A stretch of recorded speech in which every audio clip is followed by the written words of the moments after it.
Come on, Snake.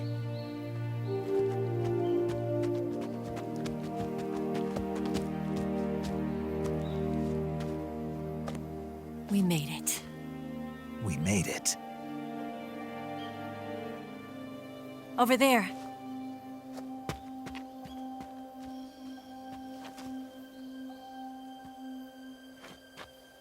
It's the boss, isn't it? I'll go get the wig ready to take off. Right. I'll leave you two alone. But come back in one piece, okay?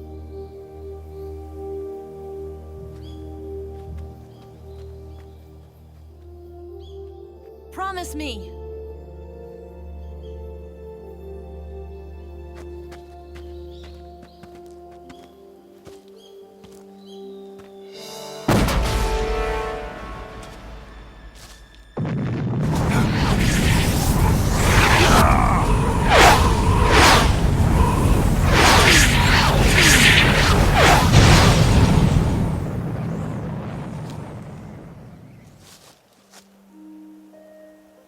Life's end.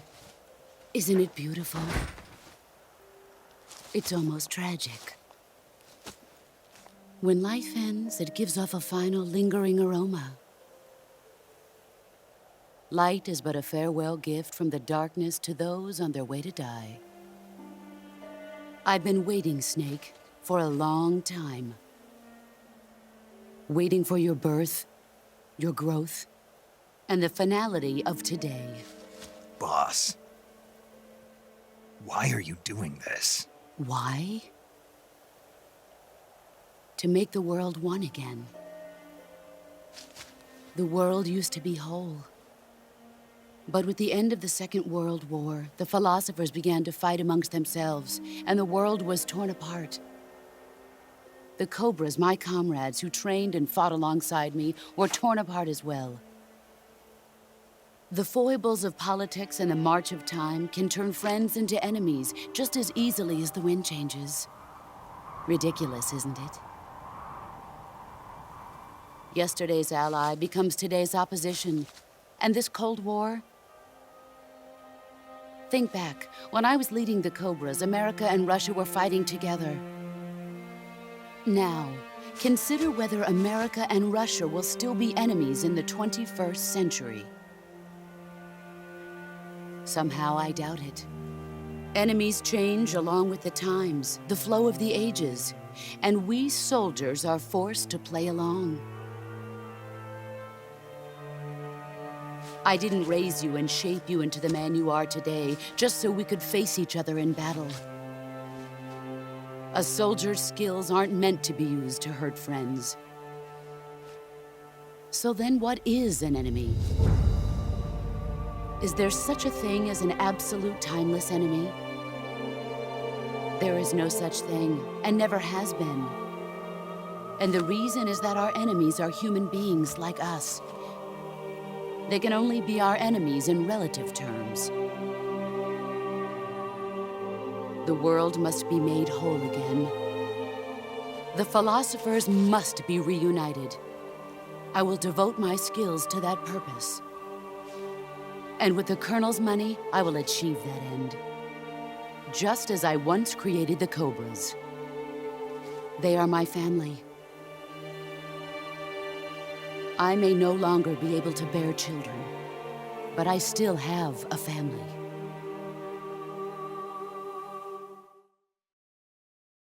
It was November 1st, 1951.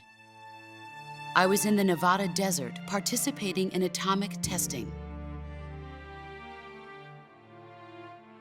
The name Nevada is derived from Spanish, covered in snow, white as snow. And snow is exactly what I saw in that Nevada desert. It froze my blood white. Snake, you were an atomic test subject, weren't you? On Bikini Atoll. That's part of the reason I was drawn to you. You and I are alike. We're both slowly being eaten away by the karma of others. we'll never have the chance to die peacefully of old age. We have no tomorrow. But we can still have hope for the future. In 1960, I saw a vision of the ideal future from space.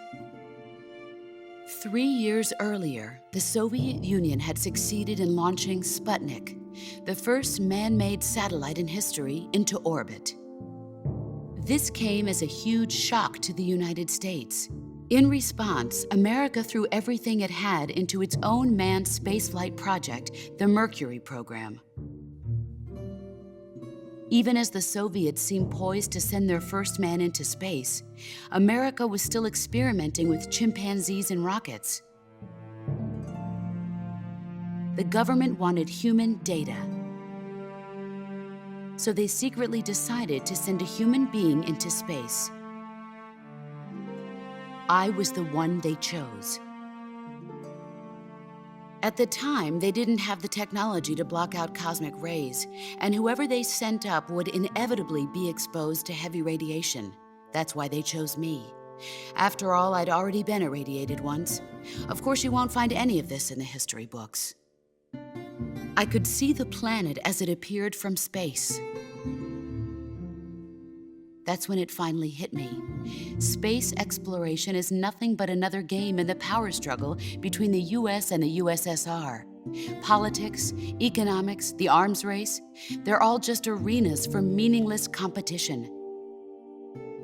I'm sure you can see that, but the Earth itself has no boundaries. No East, no West, no Cold War. And the irony of it is, the United States and the Soviet Union are spending billions on their space programs and the missile race, only to arrive at the same conclusion.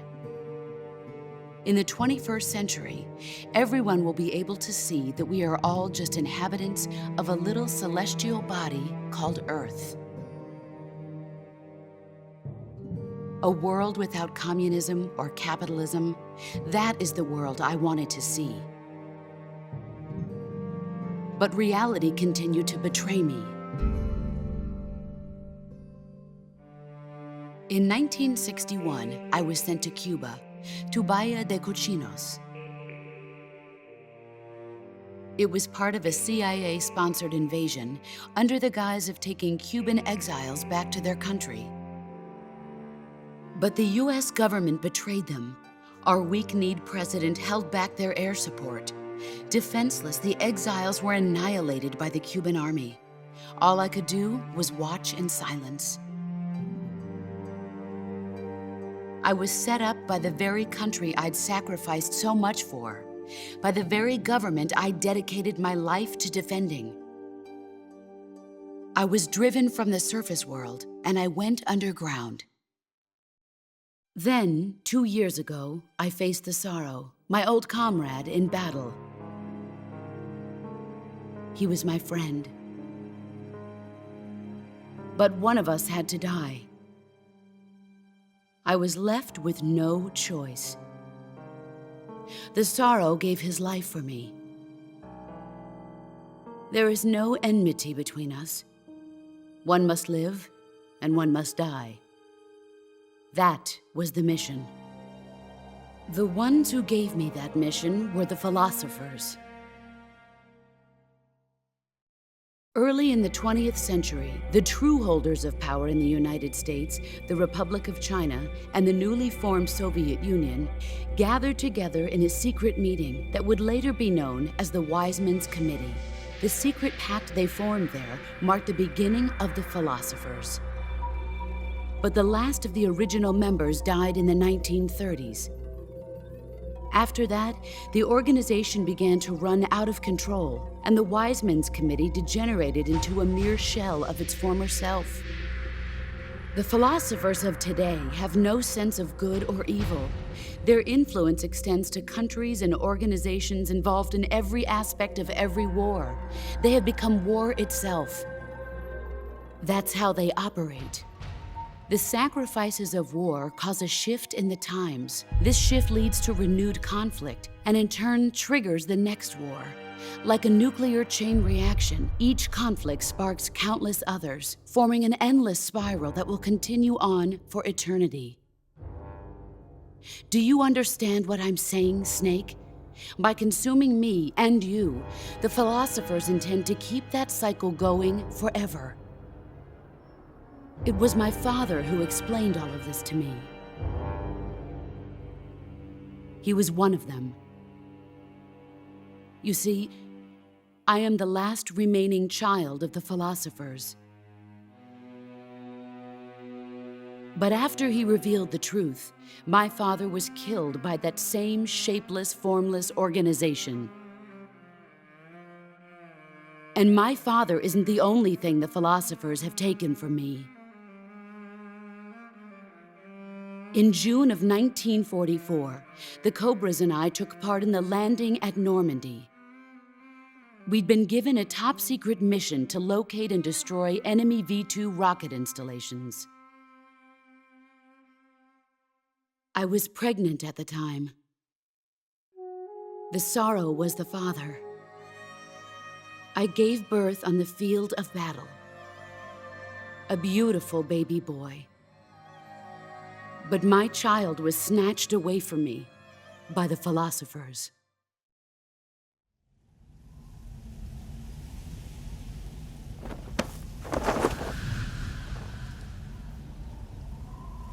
Look at this scar. This is proof that I was once a mother.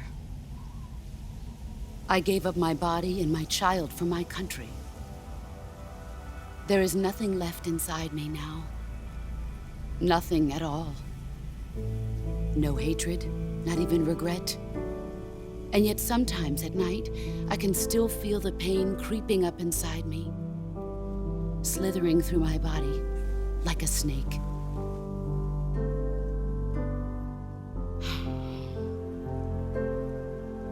I've never talked this much about myself before.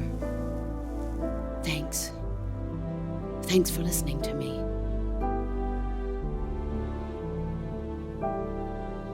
I feel content. Snake, commence the operation. I raised you. I loved you. I've given you weapons, taught you techniques, endowed you with knowledge. There is nothing more for me to give you. All that's left for you to take is my life, by your own hand. One must die, and one must live. No victory, no defeat. The survivor will carry on the fight. It is our destiny. The one who survives will inherit the title of boss. And the one who inherits the title of boss will face an existence of endless battle. I'll give you 10 minutes. In 10 minutes, MiGs will come and bomb the hell out of this place. If you can beat me in less than 10 minutes, you'll be able to escape in time. Let's make this the greatest 10 minutes of our lives, Jack. Boss. You're a soldier. Finish your mission. Prove your loyalty. Face me.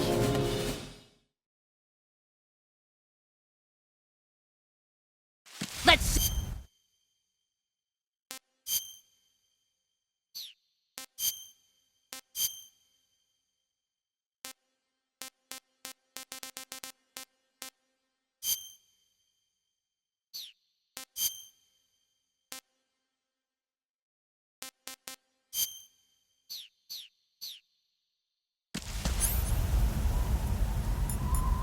You're not the man I thought. All these years and still nothing to show for it. You better run.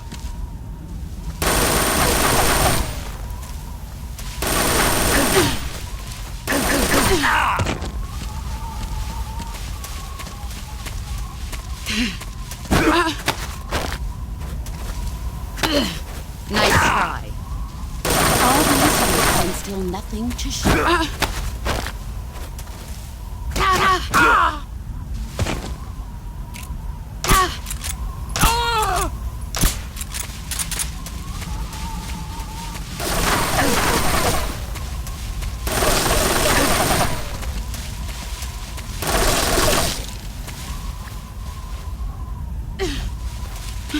Where are you?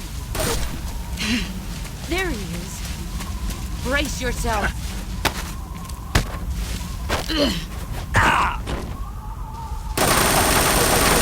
Move or you're dead.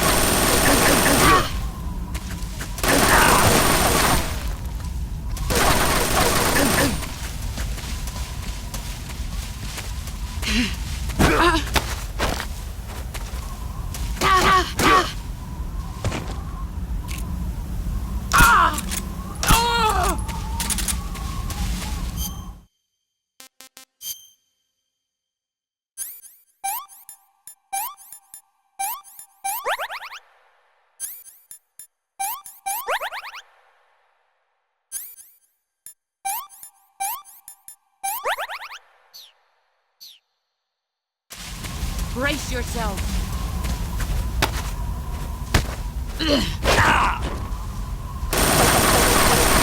Move or you're dead.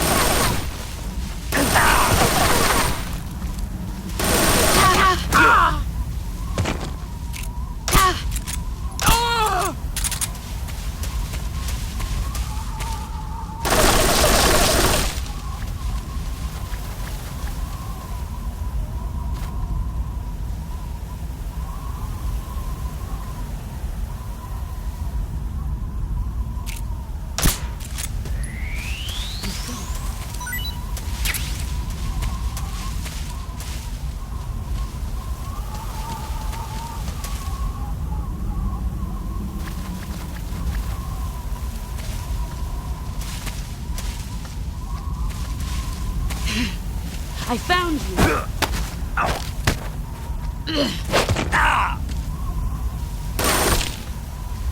Move or you're dead.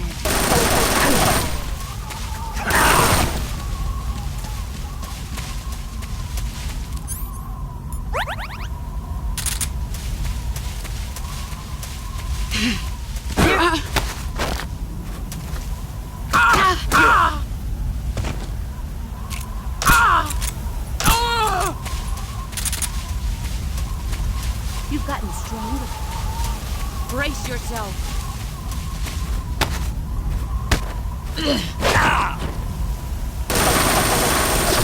You'd better run.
Let's see what you're made of.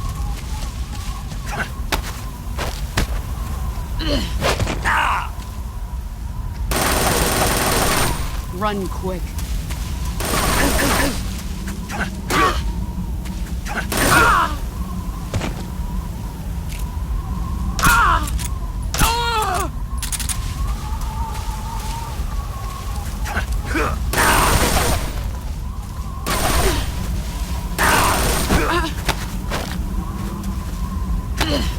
You're not the man I thought. Pathetic.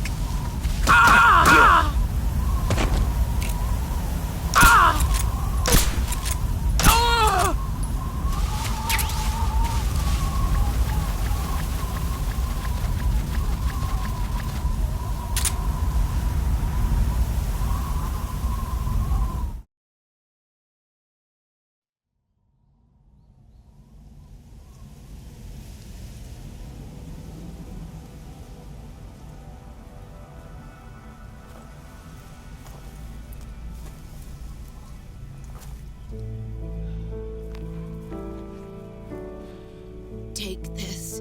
Keep it safe.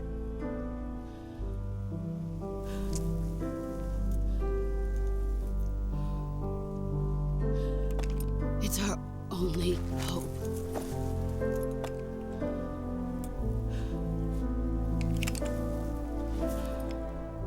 A Patriot? Why are you giving me this? Jack. Or should I say, Snake. You're a wonderful man. Kill me. Kill me now. Do it.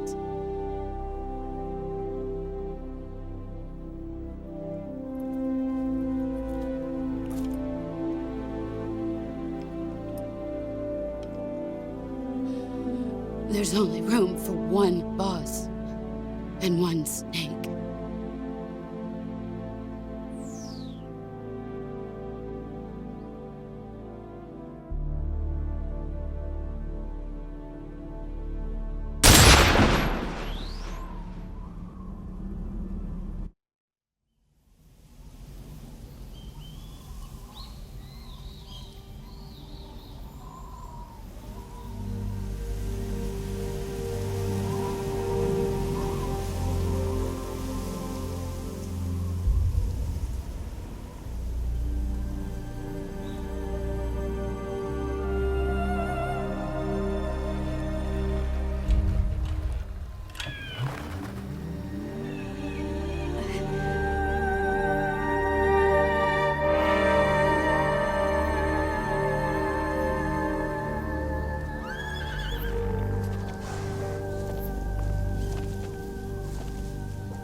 Ready to go, Snake?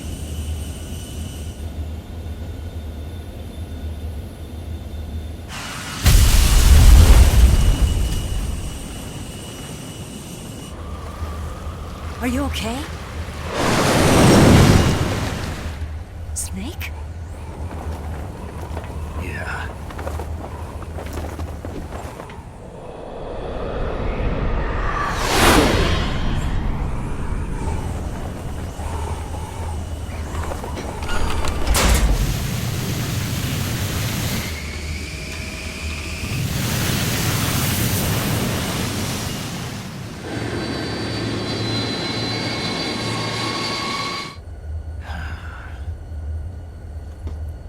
I told you you could trust me.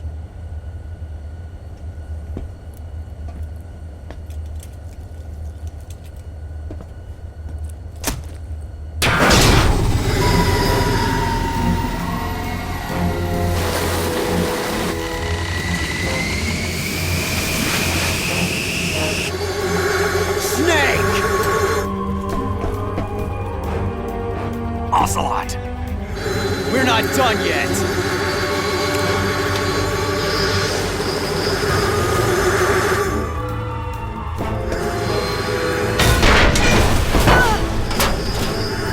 Damn!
Try to remember some of the basics of CQC.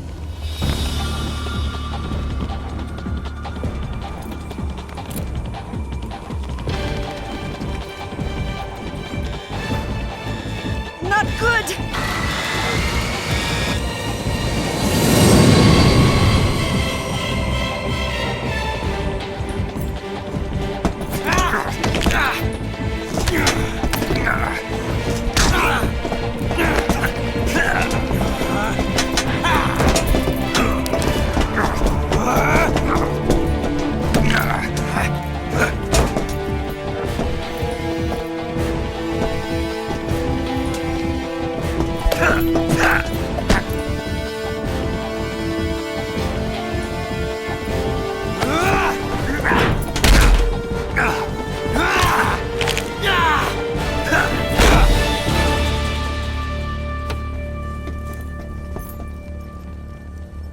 I picked up a few new moves.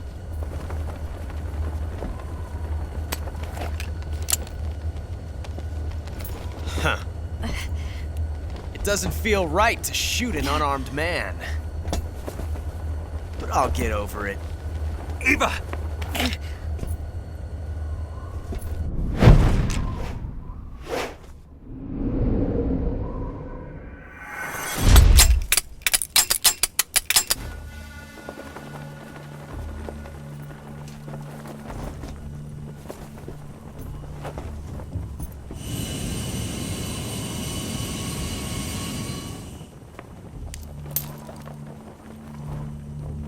What do you say to one last showdown? Yeah, all right.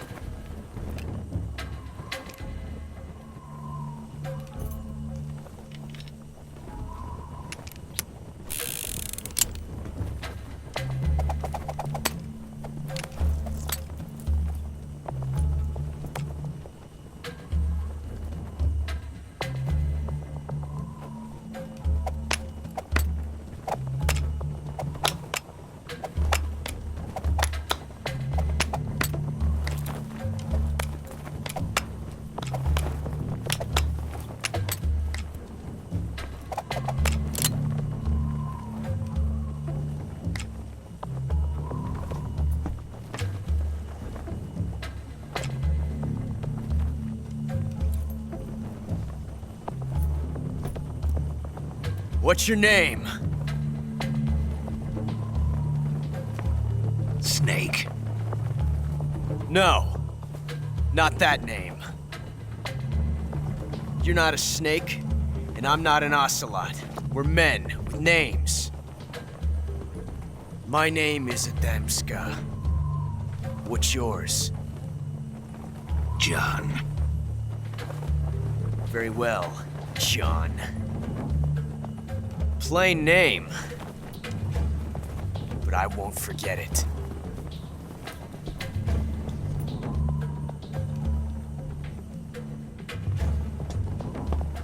Come on!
Looks like your luck has beat mine again.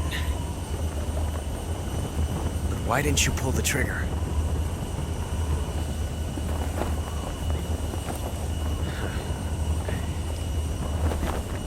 Ah, well.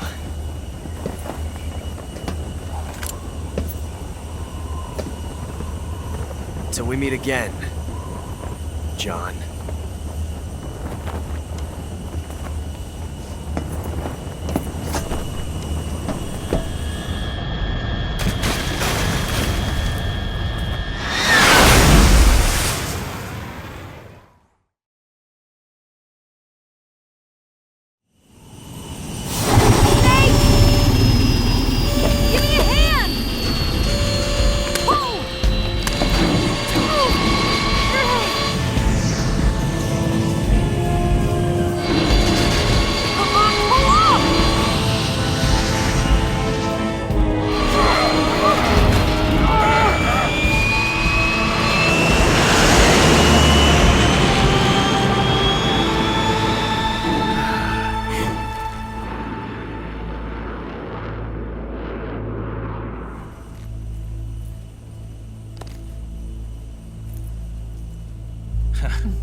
We made it. Yeah, we sure did.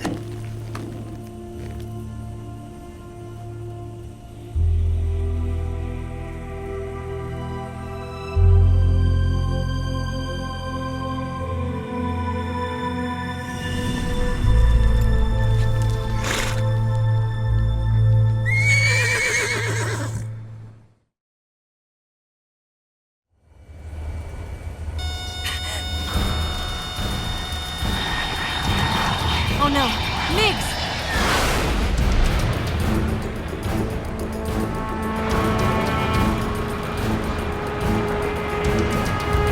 There's no way out!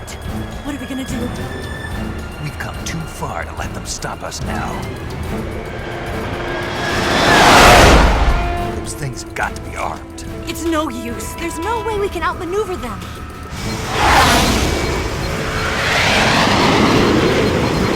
They're gonna shoot us down. We were so close. Weapon systems on.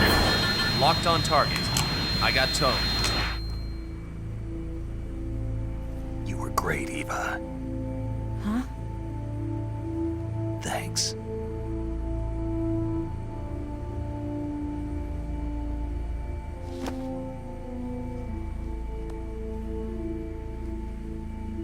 Hulk 19, this is Control. Stand by for a direct order from the chairman. Hulk 19, return to base immediately. Do you read me? This is a direct order from Comrade Khrushchev. Return to base immediately. Hulk 19, do you copy? Understood. Aborting mission. RTB. Look! The MiGs, they're turning back! Woo!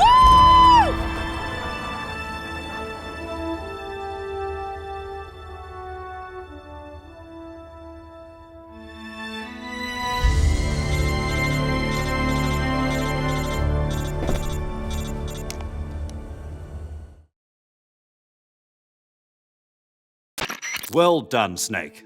The MiGs disengaged. Most likely under orders from Khrushchev. Is this his way of helping us? Who knows? Maybe he didn't want things to get messier than they already are. Or maybe he just wanted us to owe him one. The important thing is, you made it out alive. As long as Khrushchev is with us, I don't think they'll be coming after you. It should be smooth sailing all the way to Alaska. I'm sending someone out to Galena Base to meet you. To meet me? The DCI and the President himself are waiting at Langley. Don't keep them waiting.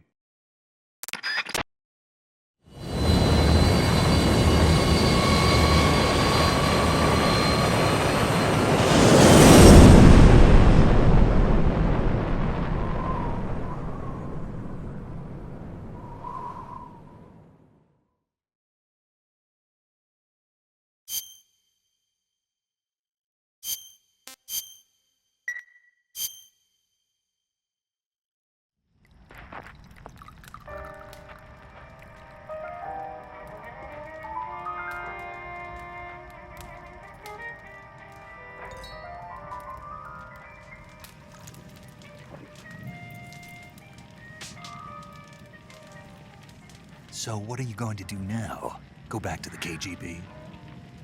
What do you want me to do? Did you ever think about coming back to America? I can't go back.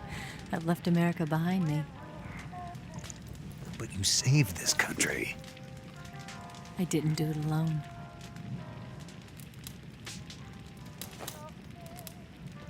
And I still owe you a dinner.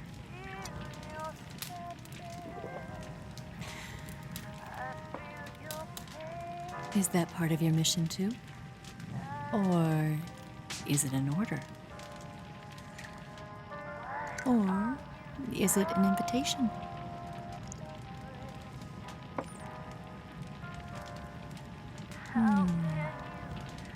Or a proposal? I don't take orders from anyone now.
Scholars tell us that the first spy in history was the snake in the book of Genesis. In that story, it was Eve who was tempted by the snake in the Garden of Eden. But this time around, it was I who tempted the snake and got away with the forbidden fruit of knowledge. Forgive me, snake.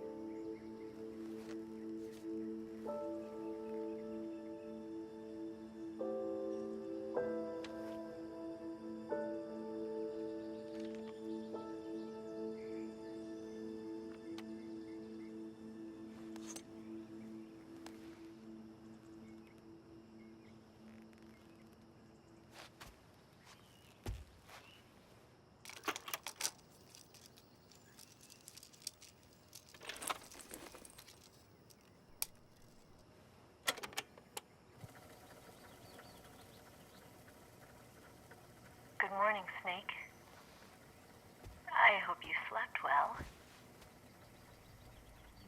First of all, I have to apologize.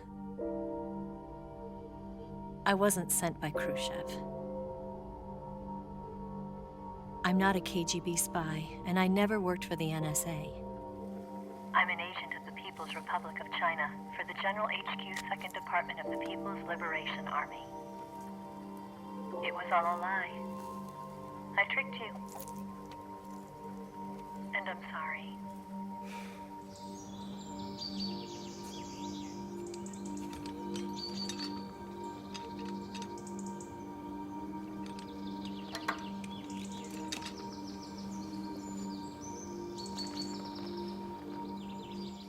The philosophers still exist in China, too. You see, my mission was to find out where Volgan was hiding the philosopher's legacy and steal it. So I infiltrated his base as a KGB spy. The two NSA codebreakers who defected in 1960 were actually both men.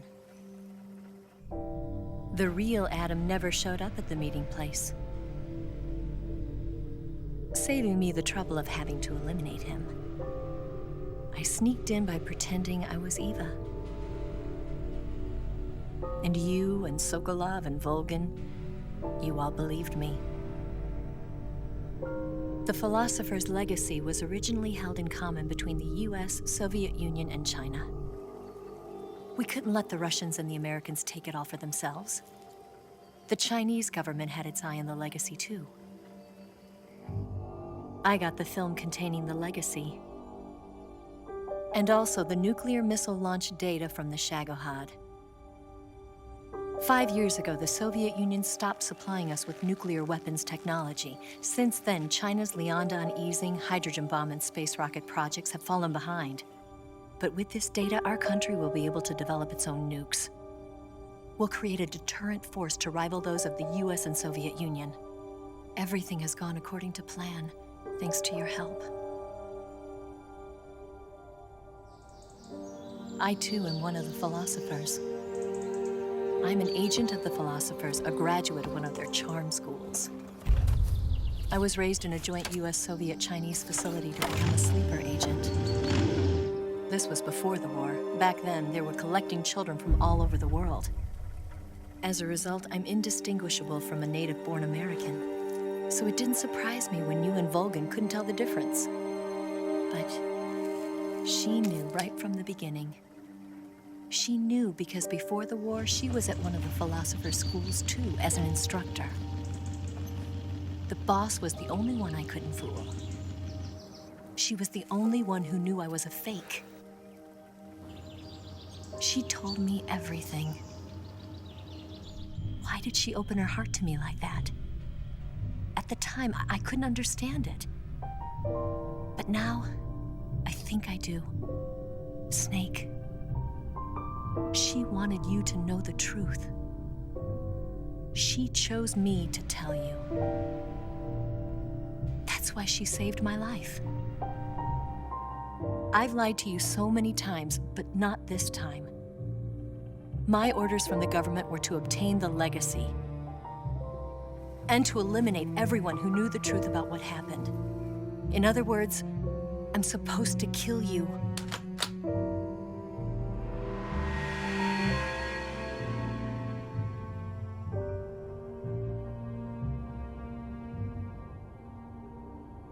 But I can't do it. Not because we loved each other. And not because you saved my life. But because I made a promise to the boss. And I intend to keep it. I just wanted you to know. And you have to live.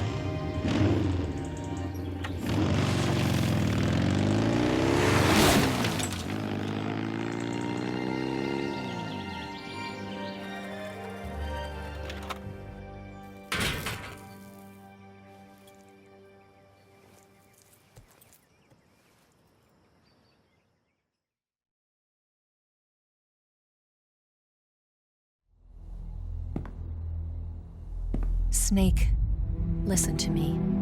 She didn't betray the United States. No, far from it. She was a hero who died for her country. She carried out her mission knowing full well what was going to happen. Self-sacrifice, because that was her duty.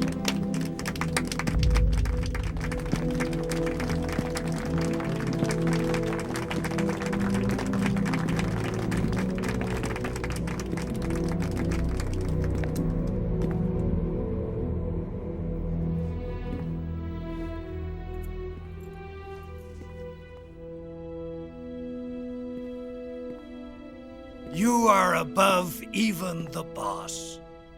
I hereby award you the title of Big Boss.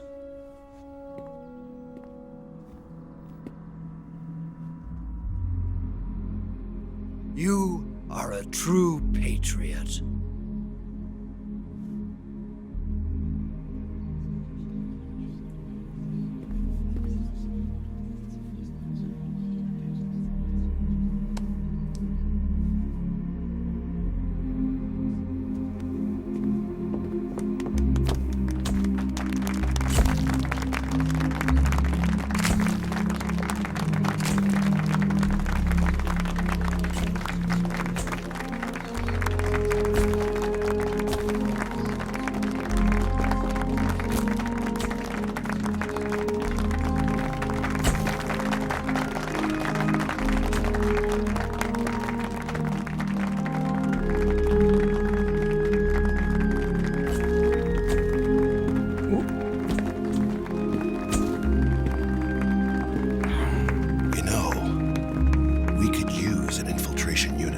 Fox in the army.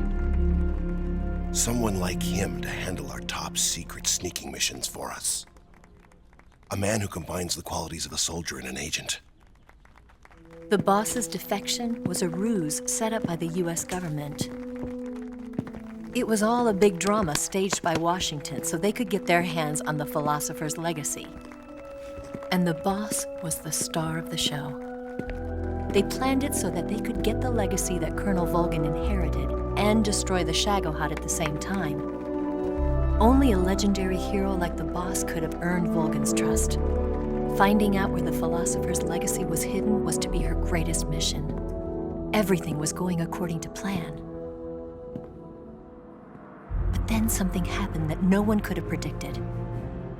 Colonel Volgin fired an American-made nuclear warhead at Sokolov's research facility.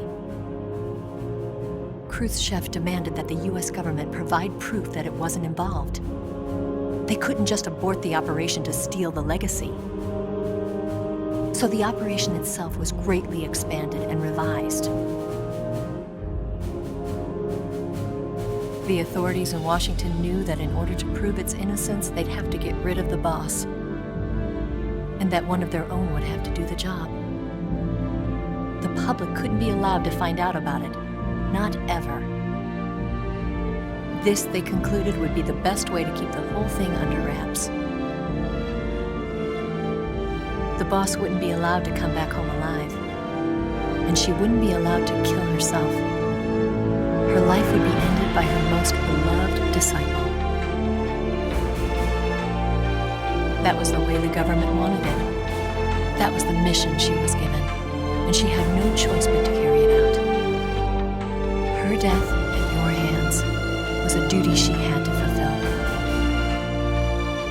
Out of duty, she turned her back on her own comrades. A lesser woman would have been crushed by such a burden. The taint of disgrace will follow her to her grave. Future generations will revile her. In America as a despicable traitor with no sense of honor. And in Russia as a monster who unleashed a nuclear catastrophe. She will go down in official history as a war criminal. And no one will ever understand her. That was her final mission. And like a true soldier, she saw it through to the end. But I think she wanted you, of all people, to know the truth. She wanted to live on in your memory. Not as a soldier, but as a woman. But she was forbidden to tell you herself. And that's why she told me. Snake, history will never know what she did. No one will ever learn the truth. Her story, her debriefing, will endure only in your heart.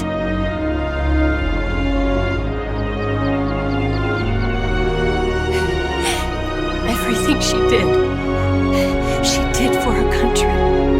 She sacrificed her life and her honor for her native land.